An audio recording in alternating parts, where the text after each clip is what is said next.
Bonjour tout le monde. Dans cette série de vidéos, nous allons présenter une formation sur le langage VB.NET dans lequel donc on va essayer de vous donner des petits tutoriels concernant l'utilisation de ce langage pour la création des applications desktop, c'est-à-dire des applications se basant sur Windows Forms, des formulaires Windows, donc des applications qui installables sur machine. Donc ce qu'on va faire, c'est que on va commencer par les b.a.-ba du langage, c'est-à-dire en commençant par la déclaration des variables, comment déclarer des variables, comment créer déjà un projet en Visual Basic en utilisant l'éditeur Visual Studio, donc Microsoft Visual Studio. Vous pouvez utiliser n'importe quelle version, donc Visual 2015, 2017, 2012, 2010, donc n'importe quelle version, mais il est recommandé, il est fortement recommandé d'utiliser une version, donc la dernière version. Donc ce qu'on va faire tout d'abord, c'est de commencer pas à pas. Donc nous allons commencer, la première des choses, c'est que nous allons donc voir comment est-ce qu'on peut créer un projet en Visual Basic. Alors pour créer, donc après avoir téléchargé et installé le Visual Studio, donc l'éditeur Visual Studio, donc il y a la version Express, la version complète.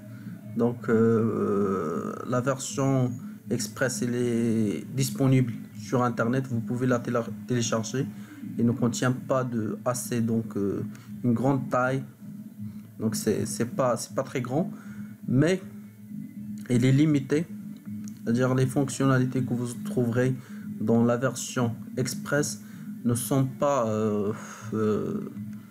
complètes, c'est-à-dire que vous allez trouver des fonctionnalités inexistantes, ou bien il y aura une durée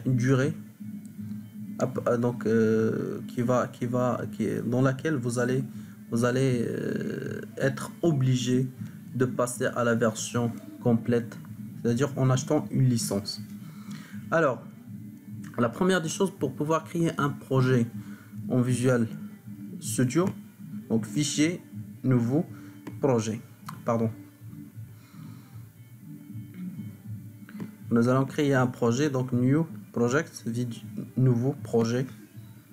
Après là vous allez trouver l'ensemble des langages que vous pouvez utiliser en .NET. Il y a le C#, le VB. Donc le C# et le Visual Basic, ce sont deux langages de Microsoft qui vont vous aider à créer des applications, soit des applications mobiles, des applications desktop, comme ce qu'on va faire, c'est-à-dire des applications WebForms, ou bien des applications web en utilisant l'ASP.NET. Donc ce qu'on va utiliser pour le moment, c'est le Visual Basic.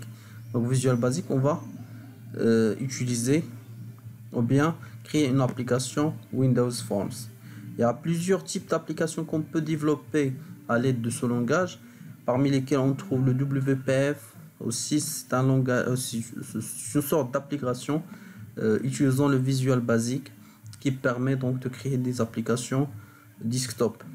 La même chose ici, application console, c'est-à-dire si on veut créer une application, utilisons la console, comme ce qu'on a fait pour le langage C, c'est-à-dire on va pas traiter l'aspect graphique, mais plutôt l'aspect console.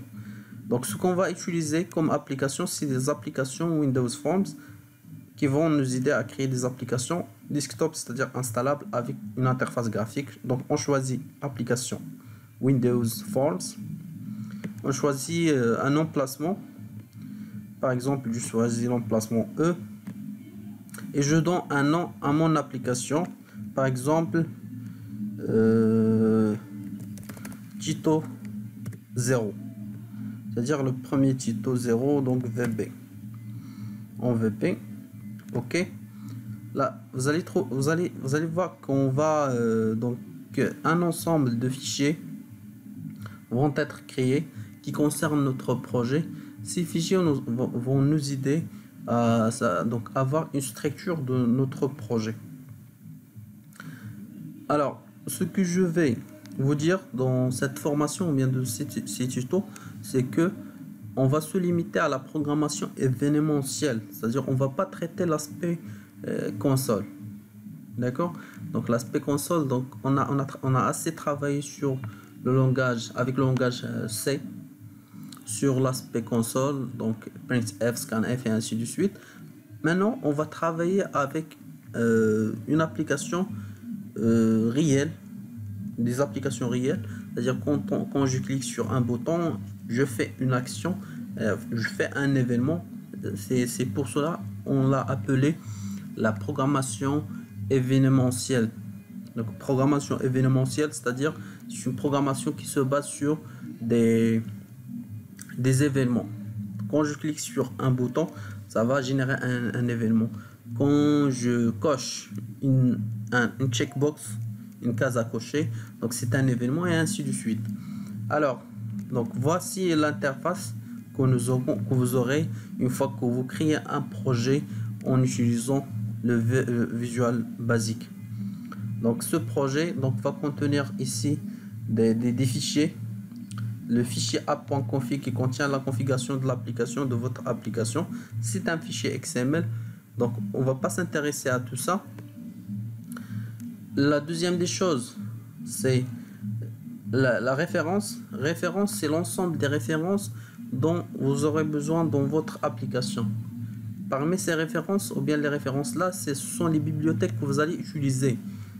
Donc les bibliothèques ou bien les références que vous devez ajouter si vous voulez faire un traitement. Par exemple, si vous voulez utiliser une base de données MySQL, vous devez ajouter ici un fichier, donc un fichier mysql.data, SQL clients. Donc ce sont des fichiers qui vont vous aider à pouvoir établir, donc ce sont les pilotes si on peut dire. Donc ce sont des fichiers qui contiennent les pilotes pour pouvoir faire un traitement particulier. Il y a le troisième fichier. Ce fichier donc qui contient un fichier form1.vb. Form1 c'est le nom du formulaire. Et aussi on a le code source, de l'application. Donc soit qu'on a donc l'interface et on a une partie pour traiter le code. Donc pour pouvoir donc arriver à cette classe, donc ce sont des classes normalement donc en langage orienté objet, ce sont des classes et là ce sont des méthodes qu'on peut utiliser au sein de la classe pour pouvoir définir des actions. Là par exemple c'est form1-load, c'est-à-dire c'est l'action ou bien le code qu'on va mettre ici. Elle va être exécutée une fois que le formulaire form1 va être chargé. Au chargement de la fenêtre, on va exécuter un code qu'on va définir ici. D'accord? Alors donc c'est ainsi. Donc ce sont les composants de notre application. Bien sûr ici on a solution. Donc chaque solution peut avoir plusieurs projets. Donc la solution c'est on peut dire c'est le dossier global. Et dans chaque solution, on pourra y avoir donc plusieurs projets.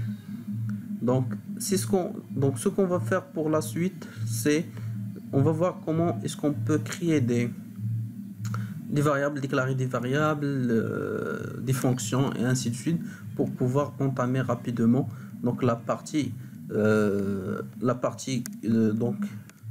développement en utilisant des interfaces